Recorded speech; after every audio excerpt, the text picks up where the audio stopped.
Великая сеть, опутавшая весь мир, пытается заменить собой все – почту, театр, кинематографию, библиотеку и, наконец, личное общение. Но как в свое время, вопреки ожиданиям, телевидение не отменило театр, так и интернет не сможет заменить библиотеку. Умение пользоваться ресурсами интернета – благо и выгода, но извлечь для себя нечто полезное из того, что зовется паутиной, сможет только тот, кто умеет находить, оценивать и исследовать найденную информацию. Библиотека – это будет существовать вечно, я думаю, потому что книги, интернет – совершенно разные вещи.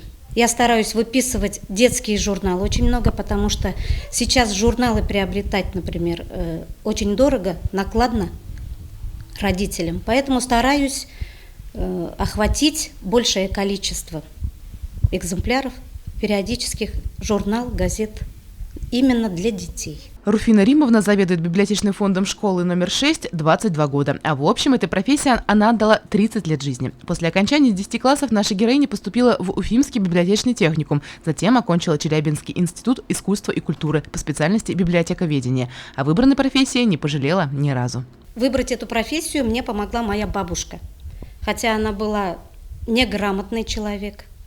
Всю жизнь воспитывала только детей. У нее 9 детей. И она сказала: доченька, иди в библиотеку, будешь сидеть в тепле, как говорится. А так я, конечно, очень любила читать с 1 класса, потому что в то время не было ни интернета, и одна отрада была книги. Ученица младших классов Езгуль Игишева сегодня записалась в школьную библиотеку. Заведующую библиофондом Руфину Римовну она считает очень умной и красивой и признается: компьютер компьютером, а библиотека нужна. Я записалась в библиотеку, потому что библиотека нужна, чтобы хорошо читать и чтобы знание было, знать много было, чтобы... Библиотечный фонд 6-й школы насчитывает 4000 экземпляров художественной литературы и более 7000 учебников и пособий. Надо отметить, что библиотека живет в ногу со временем и кроме печатных изданий выдает по необходимости даже электронные учебники. У нас в основном берут литературу программную, классиков, и дети, начальные классы бегают у нас, берут художественные детские книги, такие как «Самовар», издания. Пользуются большим спросом. Это общение с ребятишками, с детьми. Нынешнее поколение сейчас год от года все раскрепощеннее, все коммуникабельнее. С ними просто интересно поговорить, даже о жизни.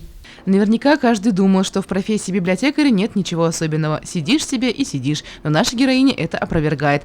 С 8 до 5 успевают только присесть для заполнения формуляров, признается Руфина Римовна. Приходится постоянно помогать ученикам, отыскивать необходимые издания, проверять книги, а кроме этого оформлять наглядные стенды и проводить библиотечные часы. Так что профессия библиотекаря не такая уж и скучная, как считают 5% россиян.